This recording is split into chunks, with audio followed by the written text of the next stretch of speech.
La idea de moverse muy rápido por el espacio, pasar instantáneamente de un lugar a otro o viajar a través del tiempo es algo que pareciera estar en el imaginario colectivo, al menos en un punto de la vida de todos nosotros. Pensar en ver qué pasará en el futuro o darnos un consejo a nosotros mismos en el pasado. Desde que Albert Einstein presentó al mundo su relatividad especial, estamos orillados a un límite teórico para esto. Tenemos que dar por hecho que sí existe una velocidad máxima a la que puede viajar la información o cualquier objeto, la velocidad de la luz. Esta velocidad le permite a un rayo de luz ir a la luna y volver en menos de 3 segundos. Pero ahora checa esto, hay un aparato que en su funcionamiento interno no manda información por medio de la manera a la que estamos acostumbrados.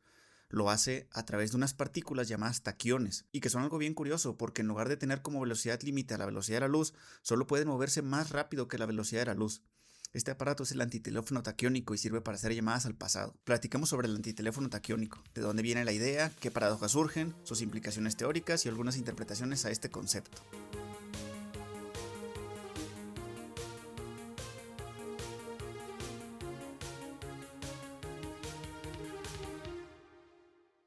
¿Qué onda? Si eres nuevo por acá, bienvenido. Esto es Hablando Cuántico y quiero aprovechar para invitarte a suscribirte o interactuar con el canal de alguna manera, compartiendo, dando me gusta o comentando algo.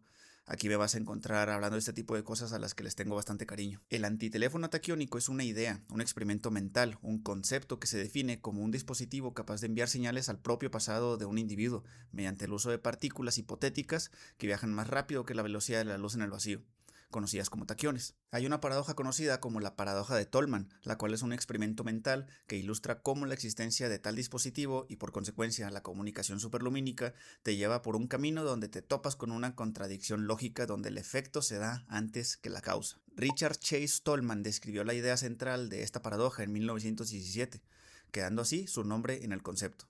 Ahora bien, la idea de que las señales más rápidas que la velocidad de la luz podrían permitir la comunicación con el pasado fue considerada incluso antes por Albert Einstein. La exploración de las consecuencias de las señales superlumínicas tiene sus raíces en los primeros años de la teoría de la relatividad especial. En 1907, Albert Einstein ya había concebido un experimento mental que mostraba cómo tales señales podrían generar paradojas relacionadas con la causalidad. Posteriormente, en 1910, junto con Arnold Sommerfeld, describió esta posibilidad como una forma de telegrafiar al pasado. Sin embargo, fue Richard Chase Tolman, un físico matemático y físico-químico, quien en 1917 formalizó y popularizó este experimento mental en su libro The Theory of the Relativity of Motion, en una época donde la teoría de la relatividad aún estaba en sus etapas iniciales. Tolman se dedicó a explorar a fondo sus implicaciones, incluyendo las posibilidades y los problemas que podrían surgir de conceptos como la masa relativista. Además, en 1911, Paul Ehrenfest utilizó los diagramas de Minkowski para ofrecer una representación visual de cómo la simultaneidad de los eventos podría depender del observador en diferentes marcos de referencia, sentando las bases para entender la paradoja de Tolman. El contexto de estos primeros años de la relatividad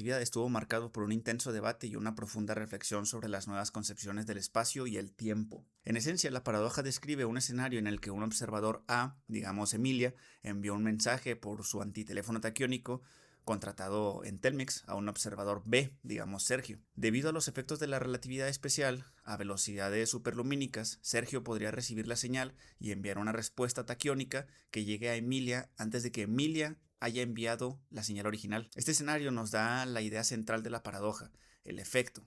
Que Emilia reciba la respuesta a su primer mensaje ocurre antes de la causa, enviar su mensaje a Sergio en primer lugar. Esta inversión de la secuencia temporal de causa y efecto es una violación directa al principio de causalidad, un pilar fundamental de nuestra comprensión del universo. La relatividad de la simultaneidad, un concepto clave de la relatividad especial que establece que la simultaneidad de dos eventos depende del marco de referencia del observador, juega un papel crucial en la aparición de esta paradoja. Lo que un observador considera que sucede antes, simultáneamente o después de otro evento, puede ser diferente para otro observador en movimiento relativo. La paradoja de Tolman tiene consecuencias directas para lo que entendemos como la relatividad, el curso natural de las cosas, ya que está en contra de un principio fundamental del universo en el que vivimos, la causalidad, que establece que toda causa debe preceder a su efecto. Debe ir antes. Primero sale el jumpscare y después te asustas, no al revés. Play hide and clap.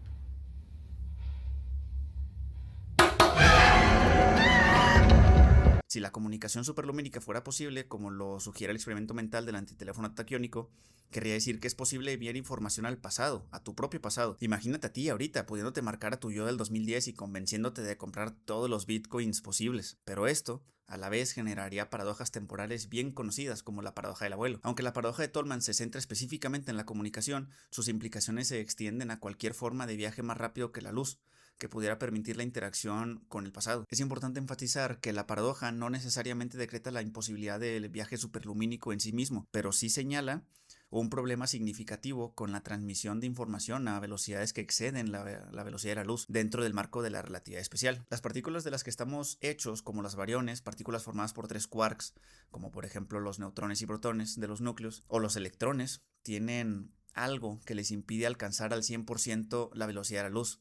Y eso es masa. Por ejemplo, en aceleradores de partículas lo que se hace es que con campos magnéticos se aceleran diferentes partículas como protones o electrones hasta acercarse mucho a la velocidad de la luz, aunque nunca llegando a ella. Los fotones en el vacío viajan siempre justo a la velocidad de la luz, pero los taquiones tendrían propiedades raras. Viajan solo por encima de c. Su velocidad aumentaría a medida que su energía disminuye y se requeriría una energía infinita para que se ralentizara hasta la velocidad de la luz. A pesar de ser un concepto teórico interesante para crear historias de ciencia ficción, hasta ahora no existe evidencia experimental que confirme su existencia. Los neutrinos en su momento se pensaban que no tenían masa, pero al parecer, aunque muy poca, sí tienen. Y eso también les impide alcanzar la velocidad de la luz, aunque pueden acercarse muchísimo. En 2011, tras unos experimentos en el CERN, se creyó que los neutrinos viajaban más rápido de la velocidad de la luz, pero poco después se concluyó que fue un error en el sistema de cronometraje. Es crucial entender que la paradoja de Tolman no depende exclusivamente de la existencia de los taquiones. Cualquier mecanismo que permita la comunicación más rápida que la luz podría potencialmente conducir a las mismas rupturas de la causalidad. Los taquiones aquí simplemente nos sirven como un ejemplo conveniente para explorar las consecuencias lógicas de estos fenómenos. Esta paradoja de Tolman puede ser interesante y con diferentes puntos de vista de su interpretación o validez, aunque dentro del marco de la relatividad, la perspectiva predominante es que es inconsistente con el principio de causalidad y parece ser que eso no se vale en un universo como el nuestro. El orden de causa y efecto es fundamental en la naturaleza. Aún así existen algunas interpretaciones y soluciones alternativas. Hay una línea de investigación desarrollada por Erasmo Recami y otros físicos en la cual proponen soluciones como el principio de reinterpretación, que sugiere que un taquión que viaja hacia atrás en el tiempo en un marco de referencia podría interpretarse como un antitaquión viajando hacia adelante en el tiempo en otro marco. Este argumento es una adaptación del principio de interpretación o principio de conmutación de Stuckenberg-Feynman, donde se puede entender a los positrones, electrones con carga positiva, como electrones viajando hacia atrás en el tiempo, pero para los taquiones. Una interpretación más reciente y fascinante vincula la paradoja de Tolman con los principios de la mecánica cuántica. Se ha sugerido que la situación paradójica donde un evento pueda ocurrir antes de su causa puede tener una analogía con el concepto de superposición cuántica, donde un sistema puede existir en múltiples estados simultáneamente hasta que se realiza una medición. En este sentido, el objeto que envía y recibe el mensaje en la paradoja podrían considerarse en un estado de superposición hasta que la comunicación se completa. Pero bueno, estos temas sobre viajes temporales, relatividad, interpretaciones y lo que implica meterse con el tiempo son cosas que a mí me gustan mucho, y esta paradoja ejemplificada con la idea del antiteléfono taquiónico es una representación por lo menos interesante para ver más claramente que está difícil ir en contra de los principios de la naturaleza, como la causalidad. Ahora imagínate que esto de los taquiones en un futuro deja de ser solo hipotético y que realmente exista. ¿Cómo crees que sería un mundo con algo así? ¿Se abrirían nuevas líneas del tiempo como en el futuro de Trunks?